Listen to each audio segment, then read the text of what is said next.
Hi guys, this is gsnom.com and I'm here with a handset called the Allview V3 Viper. Allview is a Romanian brand, you probably know, we've reviewed quite a few of their handsets, and this is the latest one. It's the first Allview phone to run on Android 8.0 Oreo, and it's time to check it out. It's a youth-oriented device, as is the entire Viper series, and this device was launched in January 2018, so it's rather fresh. Also, I should probably mention that it's a selfie oriented machine.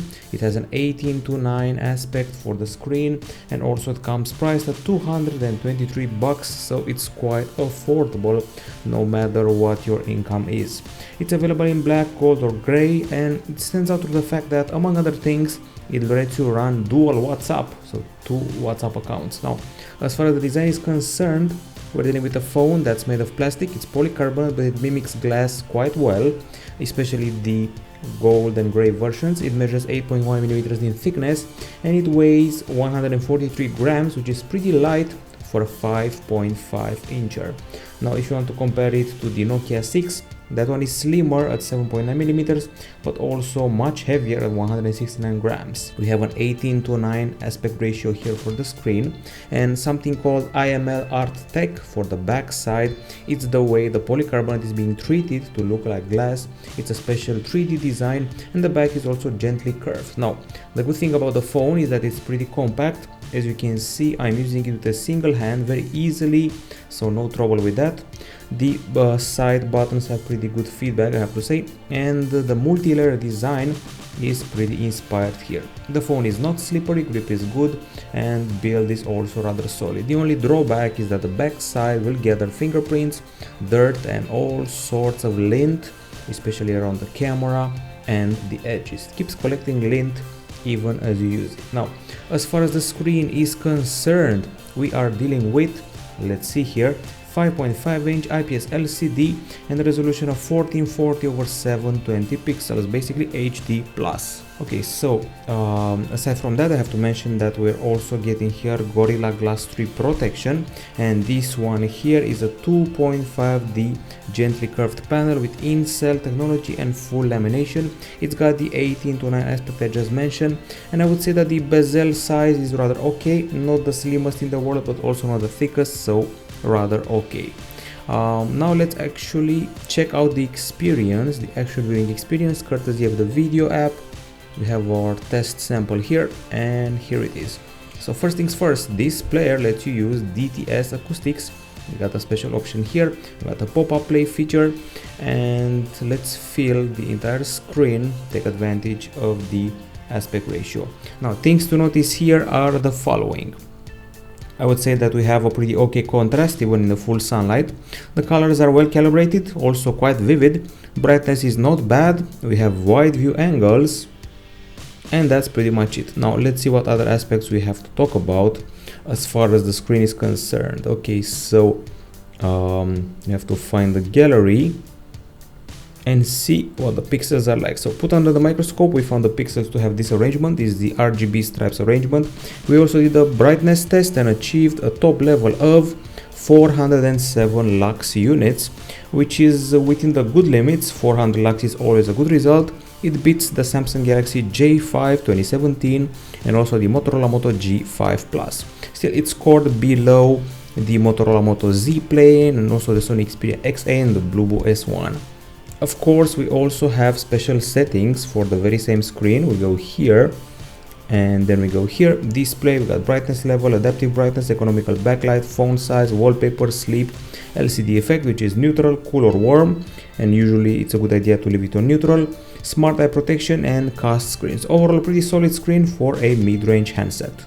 Now, as far as the other hardware is concerned, we're dealing here with a quad-core setup. It's a familiar CPU, it's the MediaTek MT6735. Also, it's 28 nanometers, so not exactly the freshest in the world.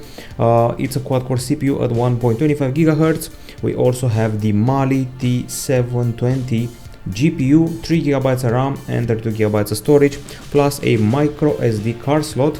I have to inform you that there's no lag here. No matter what you're doing, you will encounter no lag whatsoever, so that's a good thing to remember.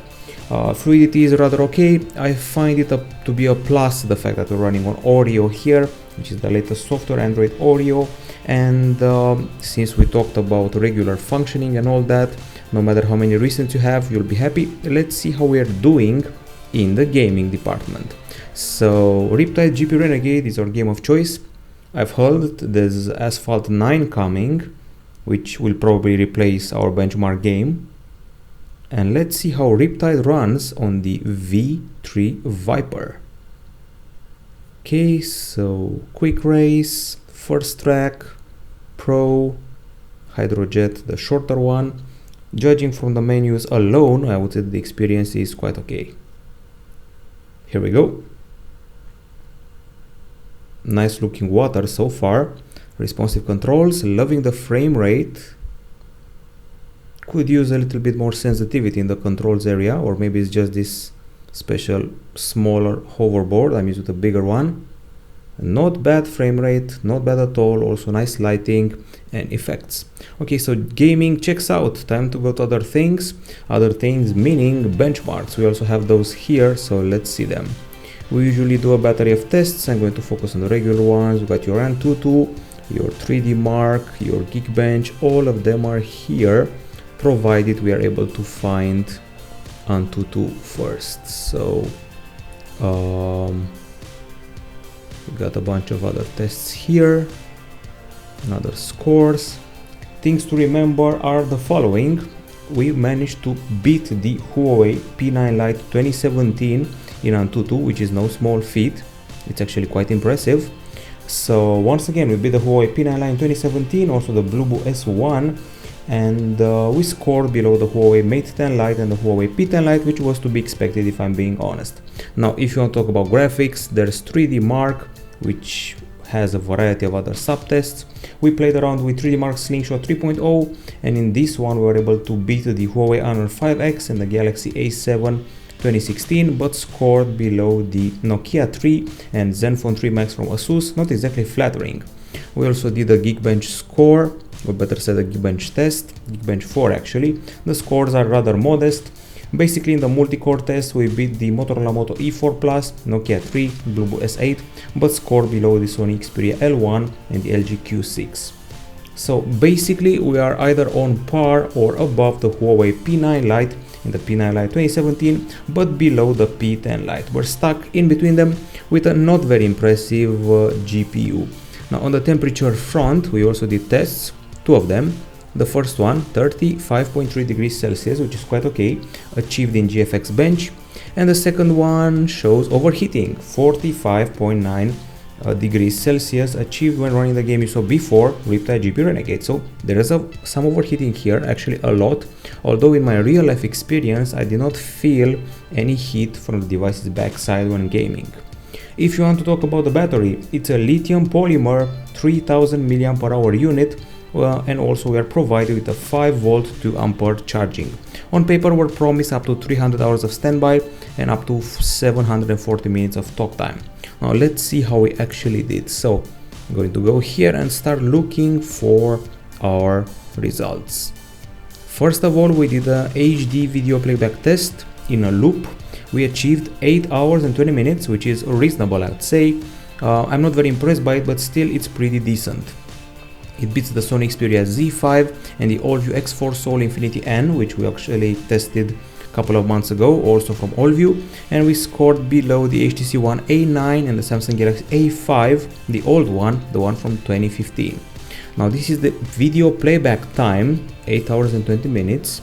The other one is the continuous usage one from PC Mark, which is 7 hours and 40 minutes. This is okay, it's a good time for a mid-range phone. It beats the Verni Tor and the Blueboo S8 Plus, and also scores below the Sony Xperia XA1 and the Lenovo K6. If you're wondering about the charging, 2 hours and 18 minutes is good for a mid-range handset, and it's superior to the Nokia 6, for example, also the HTC One M8. Now we also did step-by-step charging, so after 5 minutes we're at 6%, after 15 minutes at 20%, and after 30 minutes we're at 33% battery charge. 1 hour is 66%, which is actually not that bad. We also have special settings for the same battery, so we go here and let's find the battery. Trying to find it, should be here somewhere. More settings. Manage battery, here we go. By the way, you can also reverse charge other devices, always a useful feature. Got a power manager, we got your normal mode, power saving mode and extreme mode, and here we have customizations for various aspects like brightness, smart gestures, Bluetooth, GPS sync, vibration, so a lot of stuff to tweak, plus intelligent power saving in sleep mode. Overall a pretty okay battery for a handset priced at around $200. And now let's go to the acoustics. So singular speaker placed at the back side, it's here, and of course if you place a device like this on a flat table you will muffle it. At least when gaming or watching videos you don't have to cover it, as it happens with speakers placed at the bottom. Now you can either use Google Play Music or the pre-installed one. The pre-installed music player is called Music. It's actually not half bad. It's got those sound effect options, and if you're in a tune you go here, sound effect. You have tweaks depending on your headphones. You got your effects volume here, customized to various genres, and that's about it. Of course a more complex equalizer should be in Play Music. Let's actually listen to some music. Here we go.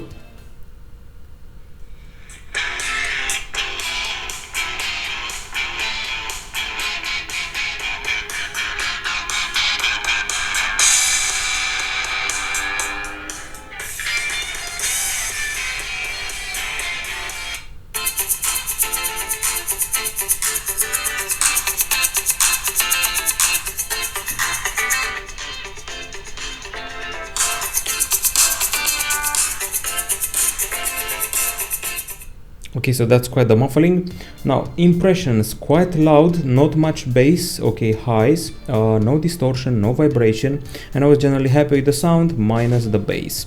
We also did tests with a decibel meter, and let's see what that produced. Okay, so we go here, got a bunch of tests, and we achieved 78.1 decibels, which happens when the backside is covered by a flat surface, not very impressive, but also 83.7 decibels, which is this result here. This applies to a sample, an acoustic sample. It's superior to the iPhone SE and the Huawei P10, scored below the Huawei P10 Lite. When gaming in Riptide GP Renegade, we scored 96 decibels, which is superior to the HTC U11 and LG G6, which were flagships. Now the headphones, we also have those. They look like this. If you've seen a mid-range Allview handset before, they're all the same. Pretty skinny wire, pretty comfy in the ear, this metallic end here, and reasonable bass, quite a high volume, and also triggering some extra effects when connected. And by the way, we also have FM radio, just in case you were wondering, and it's here, FM radio. Overall pretty decent acoustics, minus the fact you will cover the speaker on a flat surface. Now as far as the camera is concerned, let's see some figures first. So 13 megapixel back camera, singular one with a pretty big LED flash and autofocus, and also 13 megapixel at the front with its own LED flash. Now if you want to check out the camera UI, it's rather simple, minimalistic. We got this Rubik's Cube here, and these are the options. There's even a simulation of instant optical zoom. It's not optical, but it's a fast way to zoom to X. These are the capture modes. We got your text recognition, smart scan, translation, card scanner, slow motion, group selfie, which is one of the promoted features of the phone, and more. Effects, HDR, panorama, face beauty, video, and let's see what else. Group selfie, which activates the selfie mode automatically. Picture taking, reasonably fast. The zoom is pretty fluid, actually some would say too fluid, and the focus speed was within my liking. That's one of the conclusions. Okay, so enough with the options. Let's go to the gallery and see those photos we've taken. You can see there's quite a few of them. We got selfies, we got close-ups during the day, during the night, and one thing I noticed is that the details are, I would say, crazy good. Yes, very good details for a 13 megapixel camera. The main problem of the cam is that it's not constant. Sometimes you'll be happy with it, other times you'll find yourself with blurry shots for no reason whatsoever. Things to remember at all times: well, the HDR is a bit messed up because it highlights things too much. You can see here the sky, it's shown more clear but also too highlighted. Other than that, I'm happy with the colors, color calibration, and the details, even in landscape, are rather impressive on a mid-range handset. More colors here, good details again. A bunch of selfies, happy with the skin texture, hair texture, the way the eyes look, also the clothes. So if you're a selfie buff and you also activate the flash and the group selfie, you'll be very happy and very pleased with the results. Let's see what else. A bunch of close-ups which look Instagram worthy, no small feat for a $200 phone. Here we go. We play with the zoom, with the focus, and by the way, the focus here and the dynamic range are pretty solid, and we can actually see the texture, the cracks within the toy. So that's a pretty close-up which not many phones can deliver, not even the pricier ones. Okay, so we have even more selfies. You can already tell I'm impressed by this. It goes closer to the level of a Sony rather than a Huawei, and that's a compliment in the selfie area. So the best thing I can say about this phone when it comes to the capture during the day is that it's P9 Lite-ish. It's close to the level of a Huawei P9 Lite, maybe the P9 Lite 2017, and performs just fine except for the part when it's not constant. That's during the day. Let's see how we did during the night time. We also took shots during the night, and you can color me impressed. So street light halos are quite okay, some reflections here and there, pretty good level of detail for nighttime shots. The level of yellow is reasonable, some phones mess that up. You can see here some dubious reflections, but they're acceptable. I would have to say there's a bit of pink happening in the lower regions of the pictures, not very often though, so that's nice. Clarity was fine, even the brightness was quite okay, so overall it surpassed its mid-range condition. Things were well lit, and some of the pictures are actually Facebook worthy. I would put this on par with the Huawei P10 Lite. Okay, so we are done with the photos. Let's talk videos, video capture. So I'm going to go here, go back, and to the camera. So I'm going to start off with the daytime videos, MP4, Full HD, 30 frames per second and 70 megabits per second bitrate. The first of them being this one here. Okay, so many people around, pretty good microphone, no problem with the wind, nice color rendering, very fast exposure change, and something I noticed throughout the filming, excellent focus, it never lost focus. Pretty sensitive zoom, and a bit of burn for no reason whatsoever. It was not a sunny day, but some parts of the image may get burned every once in a while. Okay, so let's see this video here, another one. We're shooting in landscape. When you're zooming in, the level of details drops, so that's disappointing a bit. Okay microphone, too snappy exposure change, nice focus, nice colors, and the fact that you can actually see the steps of the exposure change may be annoying at times. Let's find something more colorful, maybe this video here. That's more like it, we're actually moving around. Yes, I know we do not have stabilization, but for the electronic one, I would say it handles the situation pretty fine. Yes, things are shaky, I know, and if you're moving around, they're even shakier, but in the end, for a $200 phone, it's acceptable. It's just the regular mid-ranger, no records were broken, maybe except for the colors and the focus. Other than that, I would put it in the same range as the Allview X4 Soul Infinity. Actually, it's superior to the X4 Soul Infinity L, closer to the Infinity N, and maybe to the Zenfone 2 if you really want the comparison. Those are daytime videos. This is a nighttime video. Things drop to 22 frames per second. Things are yellow and a bit pink, a bit blurry too, and slightly ghostly.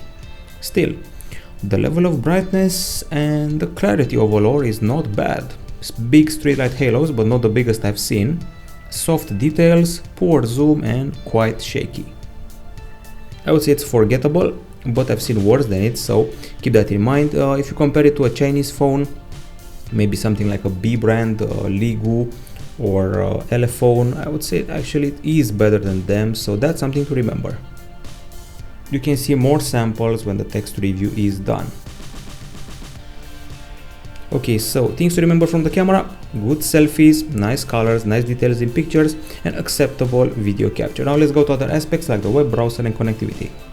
So let's start with the web browser. We can go with the one generically named browser, or you can actually opt for Chrome. I'm going to do the latter. So you go here and you go to gsmdom.com. So let's do that. Here we go. It loads up, I would say, reasonably fast. but the benchmarks for the browser were not impressive. I'm talking about Velamo, Sunspider and so forth.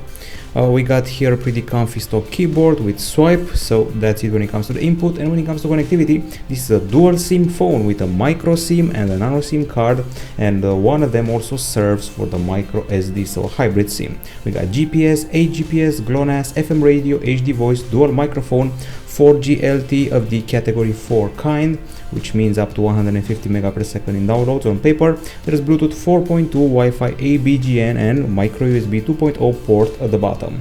As far as the calls are concerned, I would say they were reasonably loud, but they could be louder, to be honest, and the clarity was quite okay.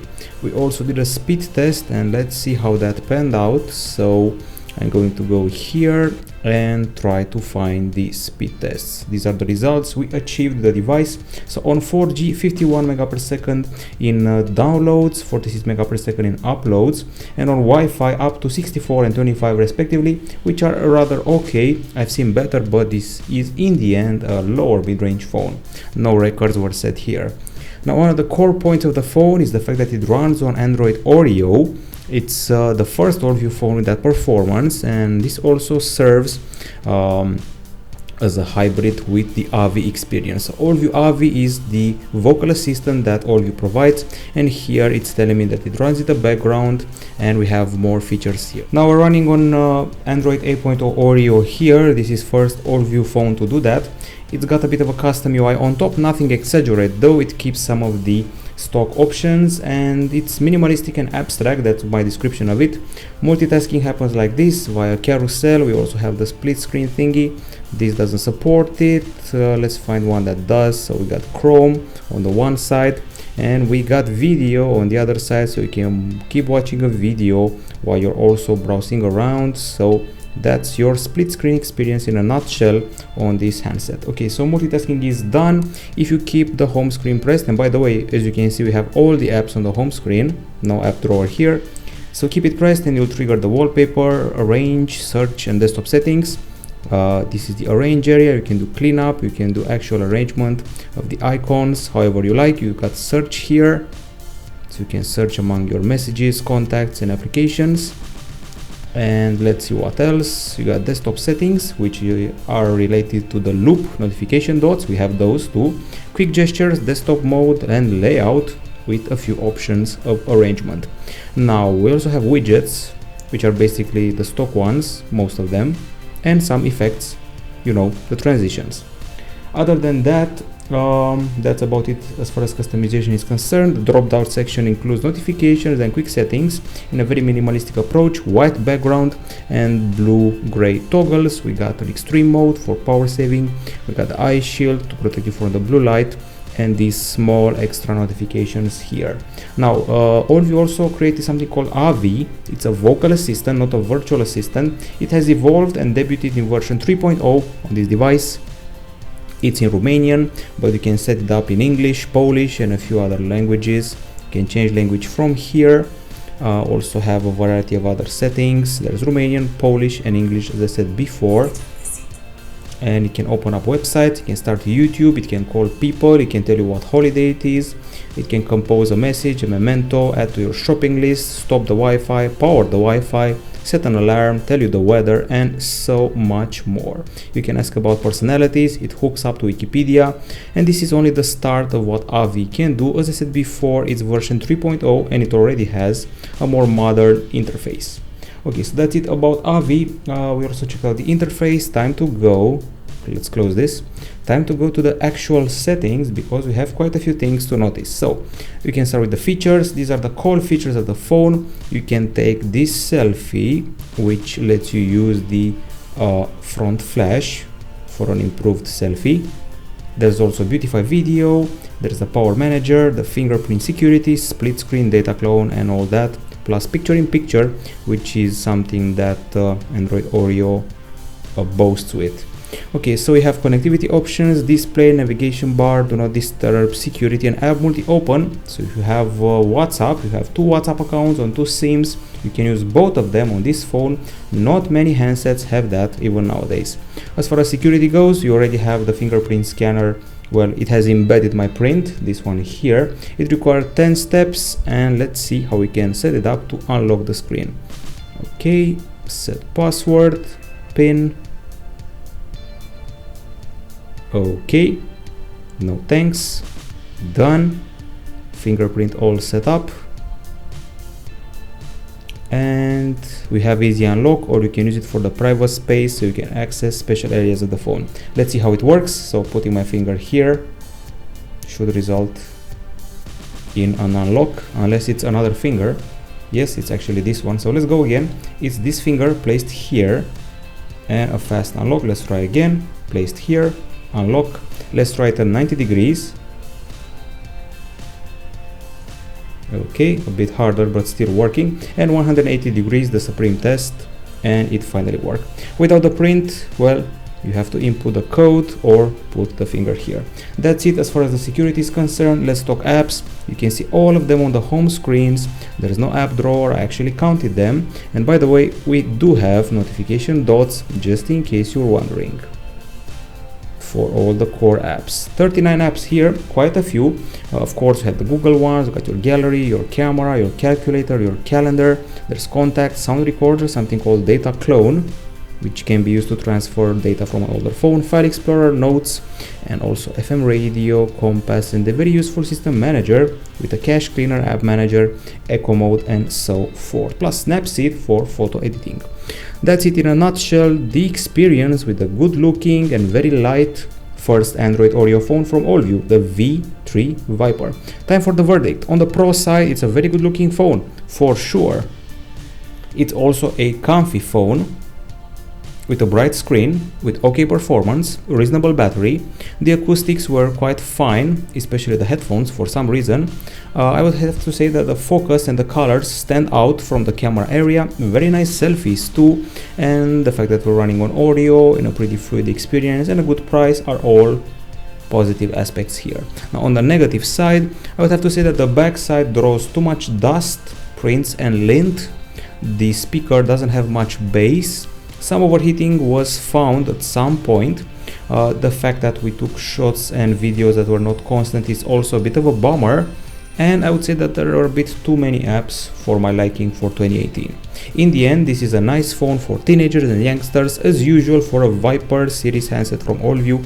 It's priced at an affordable rate, it's good looking. I recommend you check out online or maybe buy it for yourself the gold and silver versions of the phone. The black one does not do justice to what they achieved with this handset. So good looking, solid selfies, clearly a vanity phone for teenagers. Also reasonable battery for watching maybe like something like 8 hours of video, plus Oreo and the latest Allview are always pluses, both if you live in Romania, Poland, and also if you're using the English language. So overall, solid mid-ranger for $200 and something, and for me it's a worthy rival for the Huawei P9 Lite, both the original and the 2017 edition.